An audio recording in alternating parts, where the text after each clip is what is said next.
चलिए आगे बढ़ते हैं और अब यहाँ पर विप्रो अपने तिमाही नतीजे जो है वो जारी करने वाला है और किस तरह के नतीजों का अनुमान है। हमारी सहयोगी मानसी दवे हमारे साथ जुड़ चुकी है पूरा एनालिसिस लेकर।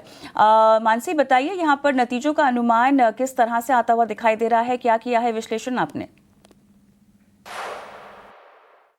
आईटी में जो विप्रो के नतीजे पोस्ट होने वाले और नतीजों की अगर हम बात करें, एक्सपेक्टेशन है रेवेन्यू और मार्जिन्स के फ्रंट पर इजाफा देखने को मिल सकता है। कामकाजी मुनाफे में भी बढ़त के आसार हैं, लेकिन मुनाफे के फ्रंट पर गिरावट हाथ लग सकती है। Flattish constant currency revenue expect हम करके चल रहे हैं ऑन क्वार्टर बेसिस।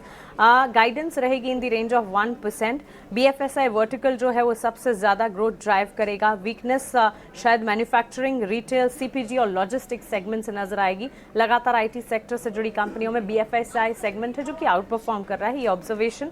और विप्रो के केस में भी कुछ ऐसा ही नजर आएगा। मार्जिन्स लाइकली एक टाइट रेंज में रहेंगे, of course due to upfront requirement, large deal ramp up, खर्चे जो इनके हुए हैं उसके चलते स्लाइटली सॉफ्टन मार्जिन शायद नजर आ सकते हैं। 16 to 17% की रेंज में मार्जिन शायद रहें, ये हमारा अनुमान है। Second half of the quarter जो है, second half of the year in fact expected है कि आउट परफॉर्म करेगा फर्स्ट हाफ से, ऑफ कोर्स क्योंकि स्ट्रॉन्ग डील क्लोजर्स और उसकी विजिबिलिटी जो है वो रिफ्लेक्ट होना शुरू हो जाएंगे। की वॉच पॉइंट्स की अगर मैं बात करूं, Q3 गाइडेंस टोन क्या रहेगा, लार्ज डील एग्जीक्यूशन क्या है, मैनेजमेंट की कमेंट्री क्या है, रैंप अप पर एग्जीक्यूशन क्या है, H1B वीजा फी इम्पैक्ट किस तरह की है, कंसल्टिंग डिमांड का आउटलुक क्या है, deal to revenue conversion visibility क्या है, और मार्जिन और साथ ही वर्टिकल कमेंट्री अगर कुछ निकल कर आती है। और खास तौर से हाँ ये भी है कि सारी आईटी कंपनियां आर्टिफिशियल इंटेलिजेंस में अपने बिजनेस को और ज़्यादा डेवलप करने की जद्दोजहद कर रही है और इसमें कई सारे अनाउंसमेंट्स भी कर रही है। इसी तर्ज पर ये क्रिटिकल ऑब्जर्वेशन अगर कुछ निकल कर आता है विप्रो के नंबर्स में भी, मैनेजमेंट कुछ अगर बयान वहाँ पर भी देते हैं तो इस पर खास तौर से हमारी नज़र रहेगी।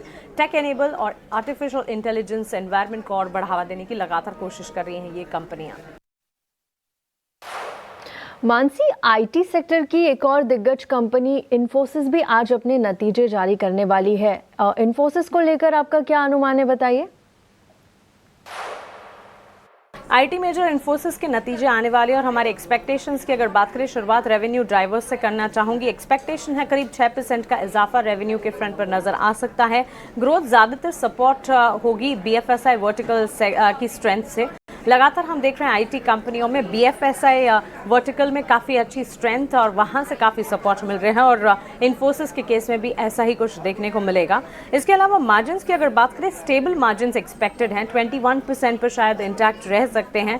हेडविंड्स यानी कि कंसर्न्स की अगर मैं बात करूँ, हायर एस&एम इन्वेस्टमेंट, कंपनी ने जो इन्वेस्टमेंट किए हैं, खर्चे किए हैं वो, लीगल प्रोफेशनल कॉस्ट, ये कुछ कंसर्न्स। और टेलविंड्स यानी पॉजिटिव्स की मैं अगर बात करूँ, रुपी डेप्रिसिएशन और ऑपरेशनल एफिशिएंसीज जो हैं वो पॉजिटिव्स के तौर पर काम करेंगी। गाइडेंस इन पर्टिकुलर एक्सपेक्ट करके चल रहे हैं 1 to 3% on year on year basis देखने को मिलेगा। मार्जिन 20 to 22% की रेंज में रहेंगे। की मॉनिटरेबल्स जो हैं कई सारे होंगे जिस पर नजर रखनी होगी। Discretionary spending outlook, H1B visa fee impact, gen AI deal win और रेवेन्यू, साथ ही productivity impact, deal TCV pipeline, vertical performance और प्राइसिंग ट्रेंड्स, इन तमाम चीज़ों पर खास तौर से हम फोकस करेंगे जब कंपनी अपने नतीजे जारी करेगी और मैनेजमेंट की कमेंट्री पर फोकस रहेगा। ऑलराइट, शुक्रिया मानसी तमाम अपडेट्स के लिए। लेकिन चलिए अब नेस्ले भी अपने नतीजे यहाँ पर पेश करने वाला है और इसको लेकर हमारी सहयोगी स्नेही शाह अनुमान लेकर जुड़ गई है। स्नेही, बताइए किस तरह के नतीजों का अनुमान है?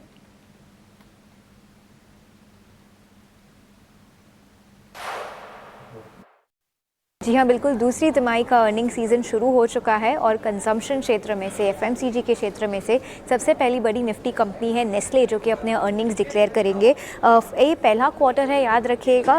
उनके नए सीएमडी मनीष तिवारी की लीडरशिप में, जिन्होंने 1 अगस्त को सुरेश नारायणन जी को रिप्लेस किया था। अब stand alone year on year basis पर देखते हैं। रेवेन्यू की उम्मीद है 5366 करोड़ पर, लगभग 5% का अपटिक है वहाँ पर। एबिटा की उम्मीद है लगभग 1200 करोड़ रुपयों की, 2.5% का uptick year on year basis पर। नेट प्रॉफिट के बारे में बात करें तो 762 करोड़ की उम्मीद है, जो कि 23% ईयर ऑन ईयर बेसिस पर नीचे है। अगर आप सोचेंगे 23% का कट क्यों है, क्योंकि बेस क्वार्टर में एक एक्सेप्शनल आइटम था, उन्होंने जो अपने न्यूट्रिस्यूटिकल बिजनेस को बेचकर जो गेन किया था। अगर हम उस एक्सेप्शनल आइटम को हटा दें तो 9.5% का ईयर ऑन ईयर अपटिक है नेट प्रॉफिट के 762 करोड़ की फिगर में, तो यहाँ पर भी चिंता की कोई बात नहीं है।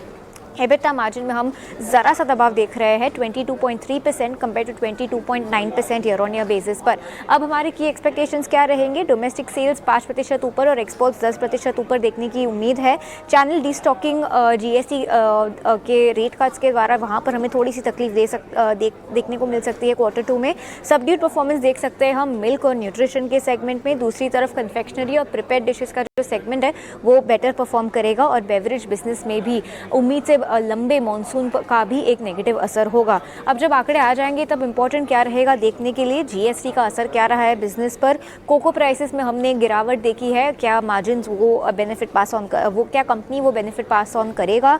Volume growth, demand trends, pricing strategy, outlook demand का रूरल और अर्बन एरियाज़ में, नए CMD के अंदर अगर कोई नए स्ट्रैटेजी के चेंजेस है तो वो, और लास्टली उनके ब्राउनफील्ड और ग्रीनफील्ड इन्वेस्टमेंट पे क्या अपडेट है, इस सारे फैक्टर्स पर नजर रहेगी। तो all in all decent quarter की उम्मीद है नेस्ले Q2 से।